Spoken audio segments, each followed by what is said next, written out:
بالله من الشيطان الرجيم.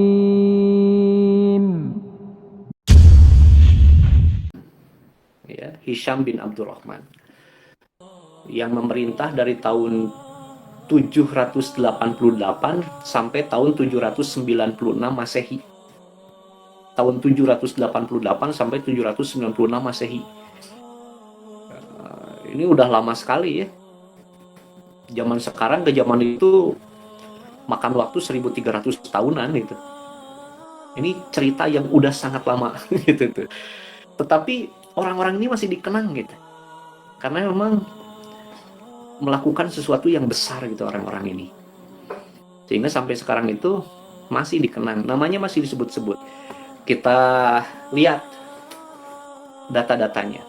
Hisham bin Abdurrahman ini lahir di kota Cordoba tanggal 26 April tahun 757.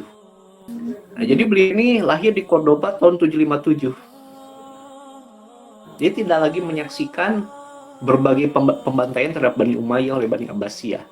Karena lahirnya juga di Cordoba ini. Kemudian Hisham ini dilantik juga di Cordoba tanggal 6 Oktober tahun 788. Wafatnya juga di Cordoba gitu. Tanggal 16 April tahun 796. Jadi kita lihat ini umurnya itu ternyata pas meninggal cuma 39 tahun. Itu tuh. 39 mau ke 40 umurnya itu. Tapi yang namanya Hisham ini di umur 39 tahun ketika meninggal udah memiliki jasa yang besar terhadap kemanusiaan itu. Itu ya, Hisham itu. Prestasinya ya jadi amir, jadi sultan gitu. Itu prestasi besar. Walaupun ini prestasi duniawi ya, tapi kalau dimanfaatkan, ditujukan untuk mencapai yang bersifat ukhrawi atau untuk akhirat gitu ya, insya Allah dapat pahalanya. Karena pemimpin itu selain ditanya tentang nah saya tabet kelaparan, nah saya tabet labuh di jalan gitu ya, tapi pemimpin juga punya banyak pahala ketika dia mendistribusikan beras misalnya ya ke seluruh Spanyol, Hisham ini, sehingga banyak orang yang tiap hari bisa di situ makannya gandum ya. Bisa makan tiap hari, itu dapat pahalanya. Kemudian pada zaman Abdurrahman Ad-Dakhil itu dibuat yang namanya aquaduk. Aquaduk jalan yang dipakai untuk mengalirkan air ya. Itu. Nah, aquaduk ini dipakai untuk lahan pertanian, untuk air minum dan lain-lain. Itu pahalanya ngocor itu ke Abdurrahman Ad-Dakhil itu. Hisham giliran menjaganya gitu. Ngocor itu pahalanya. Itu pahala sebagai pemimpin. Pahala sebagai pemimpin ya.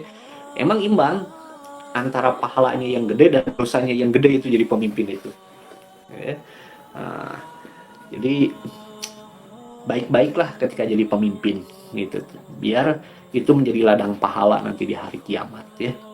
Nah, Abdurrahman Ad-Dakhil ini dikenal sebagai pemimpin yang mirip dengan Umar bin Abdul Aziz. Mirip dengan Umar bin Abdul Aziz. Kalau di Abbasiyah nanti ada Khalifah Al-Muhtadi namanya. Mirip dengan Umar bin Abdul Aziz. Bukan dari sisi wajahnya, enggak gitu ya. Wajahnya memang beda jauh. Tapi dari sisi karakternya. Nah, Hisham bin Abdul Malik ini selain sebagai ahli ilmu, senang belajar, punya pengetahuan yang luas, kemudian juga menghargai para ahli ilmu ya, sehingga beliau itu menghargai seorang fakih dari mazhab Maliki yaitu Yahya bin Yahya Al-Laisi, sehingga bisa mengembangkan mazhab Malik di Spanyol. Nah, kenapa mazhab Malik ini bisa berkembang di Spanyol? Ini jasanya Yahya bin Yahya Al-Laisi namanya.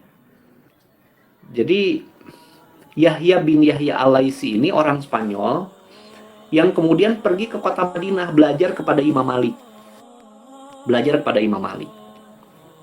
Ini murid Imam Malik yang sangat cerdas.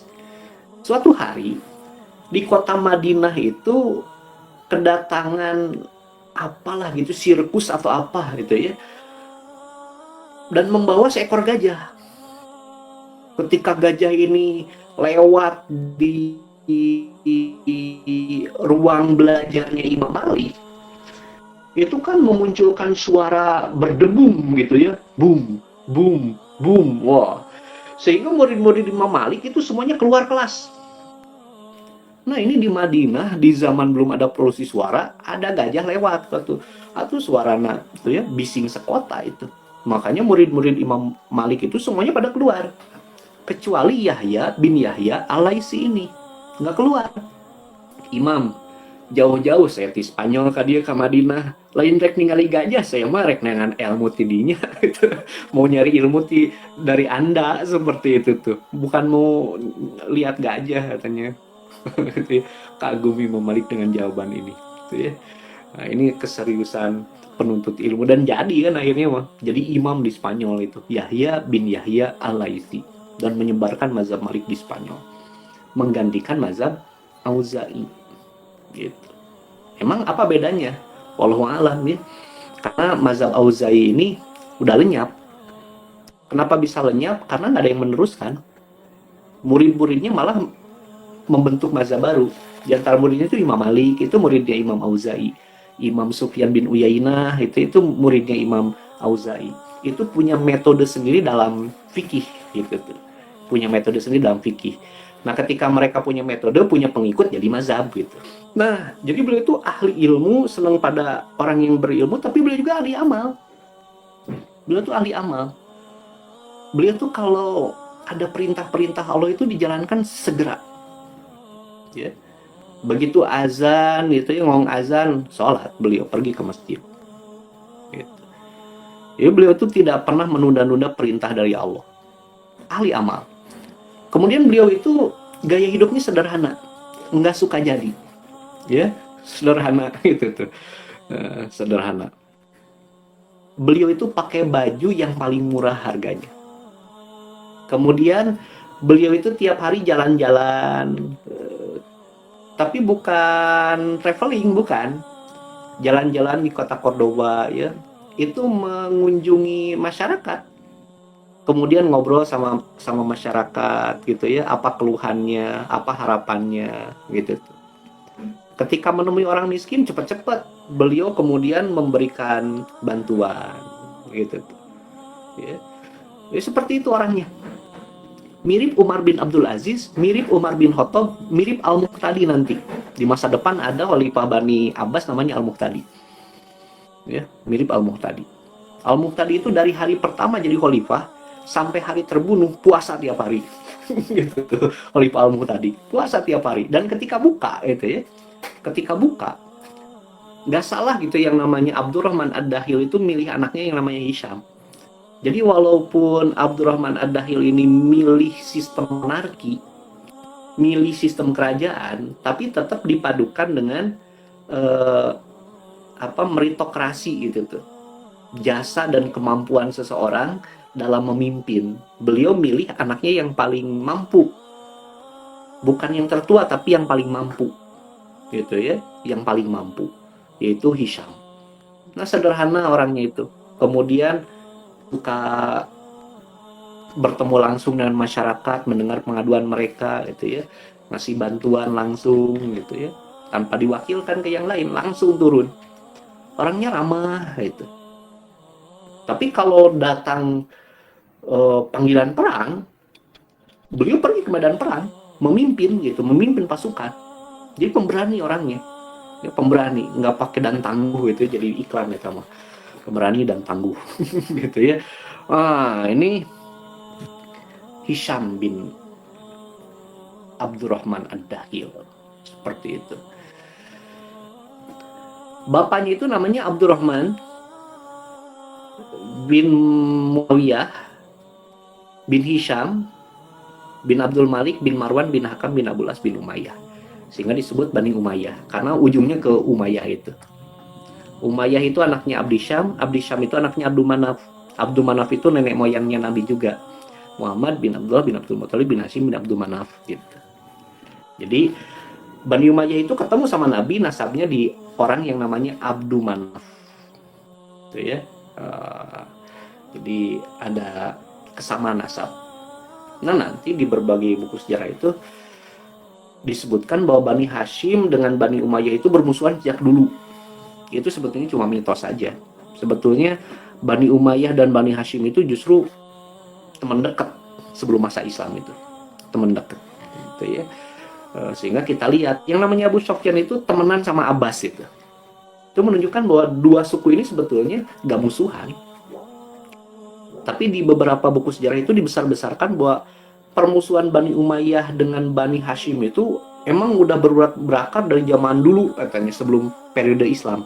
Sebetulnya tidak seperti itu. Data-data yang ada menunjukkan bahwa sebetulnya tidak seperti itu.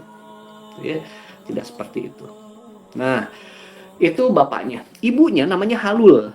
Entah nama asli Spanyolnya seperti apa ya. Wallahu a'lam. Ini nama yang sudah diarabisasi itu. Entah nama Spanyolnya itu apa, karena ibunya ini orang Spanyol bukan orang Arab, ibunya Hisham itu. Di sini kita bisa membayangkan ya betapa ganteng dan gagahnya Hisham, bapak Arab, ibu Spanyol, wah gitu ya, matanya biru, rambut pirang, seperti itu ya. Tapi bukan kayak Jagong gitu ya pirangnya, kan Jagong pirang gitunya. Nah, terakhir penguasa sejaman. Penguasa yang sejaman dengan Hisham itu di dinasti Abbasiyah ada Harun ar-Rasyid yang memerintah dari tahun 786 sampai tahun 809 itu Harun ar-Rasyid. Ya. Kemudian ada penguasa Asturias. Kita masih ingat kisah ketika Tariq bin Ziyad ya dengan Musa bin Nusair itu mengislamkan Spanyol, menyerang Spanyol, tapi ada satu wilayah yang tidak bisa ditaklukkan, yaitu wilayah Asturias. Gitu tuh. Nah, nanti Pelayo atau Pelagius, salah satu komandan militer yang berhasil meloloskan diri, itu nanti mendirikan kerajaan di Asturias ini, kerajaan Asturias. Dan nanti anak-anaknya itu turun-temurun menjadi raja di Asturias ini. Dan Asturias inilah yang nanti itu ya meluaskan wilayahnya sampai seluruh Spanyol dikuasai lagi sama orang Kristen. Itu awal mulanya dari Asturias ini. Makanya saya sebutkan di sini gitu ya, tokoh-tokoh raja-raja yang berkuasa di Asturias pada masa Hisham. Ada Mauregatus, ada Bermudo, Alfonso II. Ini dari Asturias. Nanti pada masa Hisham ini akan terjadi perang melawan Bermudo dan Alfonso ini, dan dimenangkan oleh Hisham. Kemudian di Franka ya, di Franka atau Prancis itu yang berkuasa saat itu adalah Charlemagne atau Carolus Magnus, raja Prancis terbesar pada masa itu, yang kemudian dilantik oleh Paus itu menjadi Kaisar Romawi ya, Kaisar Romawi yang nanti 100 tahun kemudian akan berdiri namanya Kekaisaran Romawi Suci sebagai tandingan dari Kekaisaran Bizantium. Ya. Dan ini saling bermusuhan nantinya antara Kekaisaran Romawi Suci dengan Kekaisaran Bizantium, karena perbedaan bukan lagi mazhab ya, perbedaan sekte. Yang satu Katolik Roma, yang satu Katolik Ortodoks. Beda sekte itu, bukan beda aliran lagi. Bagaimana suksesinya? Jadi waktu itu Abdurrahman Ad-Dakhil sedang sekarat, mau meninggal. Ya. Kemudian beliau rada bingung gitu terlihatnya itu. Ini kekuasaan mau dikasihin ke siapa? Gitu. Kekuasaan ini mau dikasih ke siapa? Karena beliau punya 3 anak. Ya, punya 3 anak. Yang pertama namanya Sulaiman. Saat itu sedang menjadi gubernur di kota Toledo. Ya, sedang menjadi gubernur di kota Toledo namanya. Kemudian ada anaknya yang bernama Hisham ini, yang saat itu menjadi gubernur di kota Merida, ya, Merida, gitu ya. Kemudian ada satu lagi namanya Abdullah, yang nemenin bapaknya itu di kota Cordova. Ini memang ceritanya di Spanyol ya. Nah, rada bingung, iya saya, budak saya yang pantas untuk menggantikan saya. Sulaiman itu anak tertua. Sulaiman itu anak tertua. Tapi Sulaiman ini gak punya kemampuan memimpin. Gitu. Tahu dari mana? Ya tahu cara ngurus dia kota Toledo tuh nggak bener gitu tuh. Ya, uh, ini anak tertua tapi nggak punya kemampuan gitu. Sementara biasanya sistem kerajaan itu ngasih ke anak tertua. Ya. Abdullah itu nggak dikasih jabatan, tinggalnya juga di kota Cordoba nemenin bapaknya. Artinya emang kurang mampu, kurang bisa diandalkan Abdullah ini. Ini anak kedua. Ada anaknya yang terakhir itu namanya Hisham. Hisham ini ibunya orang Spanyol. Kalau Sulaiman ibunya orang Arab. Ini ibunya orang Arab. Nah, ini Hisham ibunya orang Spanyol. Walaupun dia anak terkecil ya, tetapi Hisham ini punya kemampuan mimpin. Ah, tahu dari mana? Ya itu ngurus kota Merida juga bener gitu tuh. Ya. Nah, bingung ya Erek milih anak yang tertua atau anak yang paling kompeten. Milih yang kompeten atau yang paling tua, bingung. Lihat cincin gitu ya. Ah, iya lah. Coplokeun cincina. Kemudian dikasihin ke anaknya yang namanya Abdullah. Abdullah, nanti kalau bapak udah meninggal, kamu lihat siapa yang duluan tiba di Cordoba, Hisham atau Sulaiman. Kalau Hisham yang datang duluan, kasihin ini cincin ke Hisham, dia yang jadi pemimpinnya. Kalau Sulaiman yang datang duluan, kasihin ke Sulaiman, dia ada yang jadi pemimpinnya. Gitu tuh. Nah, ini cara memecahkan masalah gitu ya, ala Abdurrahman Ad-Dakhil. Bingung-bingung serahkan we ke Allah gitu tuh. Ya, kuma takdir we. Dan ternyata setelah Abdurrahman Ad-Dakhil meninggal dunia, sampailah kabar ini ke Toledo, sampailah kabar ini ke kota Merida. Maka dua kakak adik ini cepet-cepet datang ke kota Cordoba. Ya tidak ada lain niatnya mah untuk menyaksikan pemakaman bapaknya gitu ya, bukan urusan kekuasaan gitu, bukan, karena nggak tahu siapa yang akan jadi penguasa gitu tuh. Nah, ternyata dari kedua saudara ini yang datang duluan ke kota Cordoba adalah Hisham gitu tuh. Maka diserahkanlah cincin itu kepada Hisham dan Hisham pun dilantik sebagai amir di Andalus ya, di Spanyol Portugal saat itu. Jadi Amir Andalus. Nah, begitu Sulaiman tiba, dia tahu kenyataannya bahwa Hisham sudah diangkat jadi Amir. Sebagai anak tertua, gak seneng. Kan orang anak kahijina. Kudu nama orang yang jadi raja. Nah, si Hisham kan ya seperti itu. Tapi dipendem itu dalam hati itu ya. Ketika ketemu Hisham ya biasa gitu ya. Ngobrol dan lain-lain. Tapi begitu pulang ke kota Toledo, tempat dia bertugas sebagai gubernur, dia langsung mengumpulkan pasukan, mengontak Abdullah, kemudian menyatakan pemberontakan. Maka terjadilah pemberontakan pertama pada zaman Hisham, yaitu pemberontakan dua saudaranya, yaitu Sulaiman dan Abdullah. Ya, jadi dari buku Dr. Tariq Suwaidan ini, kita bisa mengambil 7 poin yang berkaitan dengan Hisham Abdul Malik. Yang pertama berkaitan dengan tahun-tahun ya, tahun lahirnya, tahun pelantikannya, tahun wafatnya gitu ya. Kemudian karakter-karakter Hisham. Beliau ini seorang yang zuhud, ahli ibadah, ahli ilmu ya. Kemudian mujahid dan lain-lain. Kemudian juga kita bisa melihat tentang pembangunan pada masa Hisham bin Abdul Malik ini, baik pembangunan Masjid Cordoba, penyelesaian akhirnya gitu ya, kemudian renovasi jembatan Romawi dan lain-lain. Nah, kemudian pada masa Hisham ini juga ada yang unik. Di Spanyol itu terjadi proses yang cepat pergantian mazhab. Sebelumnya di Spanyol itu mazhab yang dianut adalah mazhab Auza'i. Mazhab mana ya tahu nantilah bukan gitunya. Mazhab Auza'i mungkin baru dengar gitu ya. Berubah itu dengan cepat sekali menjadi mazhab Maliki sebagai mazhab mayoritas dianut oleh penduduk Spanyol. Kemudian tentang kebijakan, Hisham bin Abdul Malik ini melakukan Arabisasi pendidikan. Jadi sekolah-sekolah di Spanyol itu diwajibkan pakai bahasa Arab. Mau sekolah orang Islam, sekolah orang Yahudi, atau sekolah orang Kristen harus pakai bahasa Arab. Sehingga bahasa Arab ini menjadi bahasa sehari-hari orang Spanyol. Mau yang Muslim, mau yang Yahudi, mau yang Kristen.